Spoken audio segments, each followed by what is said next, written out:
Welcome back, everyone. Thank you so much for joining us today. I am Dean with Massapesic Gold and Silver, and today we have a really fun thing to look at here. These are fractional notes from Canada. There's quite the history here that is tied to the United States as well. So that's why I wanted to share these today. I think some of you will find them fascinating. These were known at the time as SHINPLASTERS. A lot of people believe that they got their name by the expression "shinplaster" to the use of the fractional U.S. notes by soldiers during the Revolutionary War period to prevent their boots from chafing.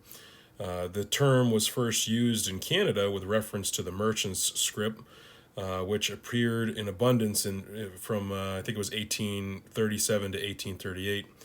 Subsequently, it became or came to be applied to these 25-cent Dominion of Canada notes from the time of their first appearance in 1870.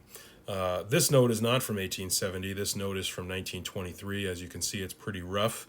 I actually purchased this in a larger collection, and just looking at it, I kind of thought, this is pretty intriguing. So I decided to keep this one. There was many other ones, but they were, if you can believe it, in worse shape than this one. But I just kind of kept it as more of a conversation piece.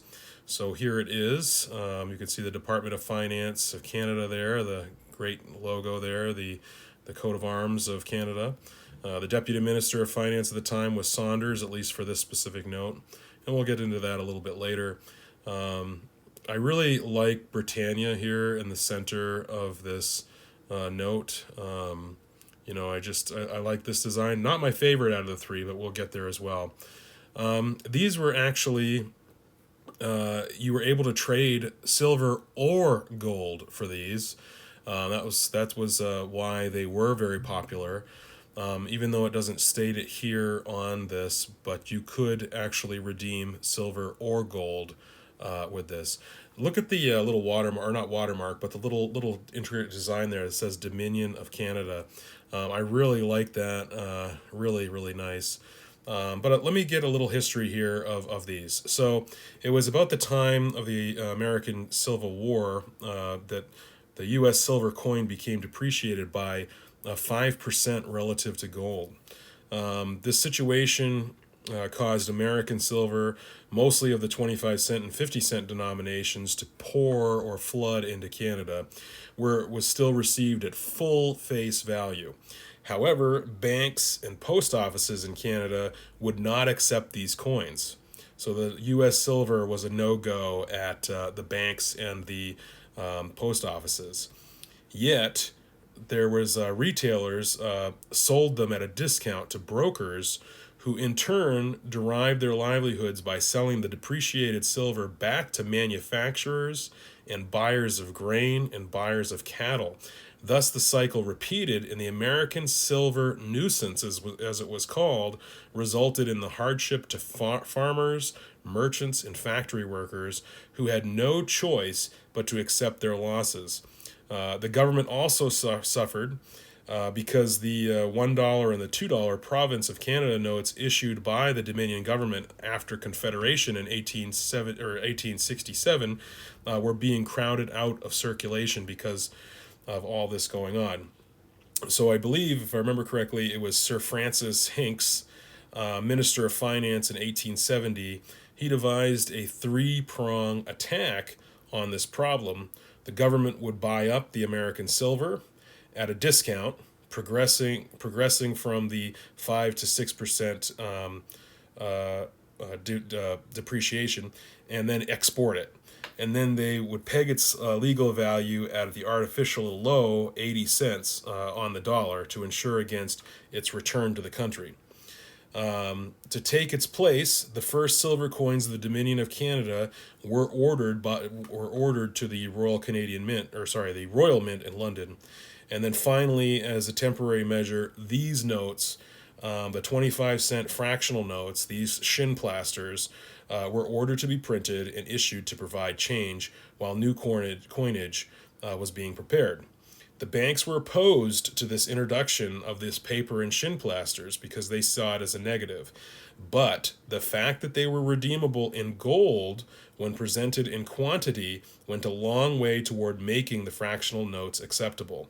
Uh, the writer that I'm reading here, or paraphrasing, Hinks, he writes that Hinks' maneuvers were eminently successful enough so that American silver was sent back to New York to saturate the markets there, and the remainder was shipped to England as literally bullion. There was one unexpected outcome, however, in 1870.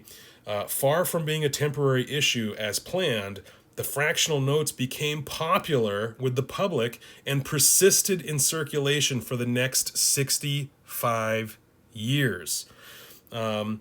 So yeah, so and we're looking at more notes here. I know I've been talking while we've been looking at these notes, but I just wanted to share that information. This note here is my favorite note of the three. This is from 1900, as you probably read, and I just wanted to read that fascinating history because typically fractional notes, they were not popular. Most paper money in especially the late 1800s, was not popular. And these, for some reason, just really took off. And I wonder, or I wonder if it had to do with the fact that you could redeem these for gold. So imagine if you had a stack of them, you could walk into any bank or wherever and get gold for them. I just looking at this, I'm kind of focusing here on the ship. I love tall ships on really on anything. And then with Britannia here, I think it's just a beautiful design. Overall, and this is my favorite note out of them. It's also the nicest note of these fractional notes that I have. Again, I really love the Dominion of Canada. Kind of scrolling through. So this is from January 2nd, 1900, as you can see there, and the American Banknote Company in Ottawa. Yeah, I should. Let me mention that. So in 1900, the SHINPLASTERS portray a seated Britannia figure instead of that Britannia in the center of the note. So the figure with trident and shield, seated. The vignette was actually engraved by a Mr. Goodeve of the American Banknote Company's engraving department in New York City. And the back, of course, consisted only of the lathe work and the counters. It omits any reference to any of the cities where the notes were payable, which was different from the 1870 note. But yeah, this was kind of what was it, the policy that they took on that they no longer wanted the Dominion notes to be saying specific cities. These are just really great notes overall. I enjoy looking at them. They are really, really cheap to purchase, to collect. This one here, which is in nice shape, and this is, like I said, my favorite note. I picked it up for $22 American on eBay. It's probably in that fine to very fine condition. I'm not a currency grader though, so that's just kind of what I'm going on based on my limited knowledge of currencies. But again, these are nice. So where I got all my information today is from the Canadian government paper money book here from R.J. Graham. It's a fascinating book. I highly recommend it. I'm going to show you some little things here just quickly while I have it out here. I want to just share with you. So it has great pictures, colored pictures as well, which I appreciate, of the notes. Gives you the great history that I've been kind of reading from here as we've gone along, or I should say paraphrasing. So here's this note here. This is the 1900. And it's an easy to use book, like it's very user friendly, and I'm just going to show you here. So it shows you great pictures, so you can easily figure out which note you have.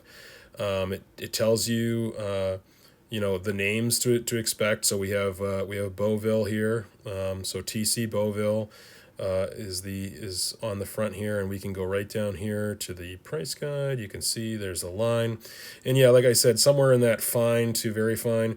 The dollars and cents in this book is the price guide here. That's in Canadian, just so you know. Like I said, I paid $22 American for it. So like probably overpaid, maybe, depending on the, what it is. But I enjoy. I just really enjoy this note. I kind of want to frame this note and put it up on my wall. I just appreciate the artwork so much, especially the seated Britannia. I think is just really beautiful. Here's that 1870 note. This is that first note that they started. This is not the valuable ones, but collectors, they really want all of them. I'm really sorry. I'm having a hard time kind of getting my camera. Sorry here. So this is what I was saying before. If you see the reverse, they are redeemable in certain cities. That is only on this note. They took that off the other notes that came after the 1900 and the 1923. So you can see the B notes, the large B, small b. You can see the smaller. This does not have a letter, so this is not a letter note. So this is a plain. So this is the plain series. People really do enjoy collecting the letter series as well. So we can kind of see here, let's see, there's the plain right here. They printed 300,000, but you'll notice that even though it has a lower printing, it's not as valuable because people want those different Bs. They want the small b or the large B, or they want the, those the Series A or the Series B letters. But it's still fun. I really love the history. I think it's in good condition, so I'm thinking it's probably right around that, somewhere between $10 and $20, depending on what somebody wants to pay. There's no tears in this note or anything like that. Unlike the first note that we looked at, the 1923 is obviously in the rougher shape, and it's really more just a thing to talk about. Oh yeah, I want to mention this, that sometimes they do appear to be separated with scissors rather than a machine, resulting in the irregular edges. And you can see here on this note, the edges are quite nice. It seems very very balanced, very centered in this note, which I really appreciate. And I don't know, I just love the artwork. But again, you can just see here, you can just see, it's well circulated note. But here's an example here. I don't know if it was the same, but if you look here at this note, the edge, the bottom edge there, it does look like it was sliced wrong, which from my understanding in the currency collecting world, that does take away some of the value of this note. Anyway, I hope you all enjoyed today's look at Canadian fractional notes, and I hope you keep coming back. Until we meet again, stay safe and enjoy.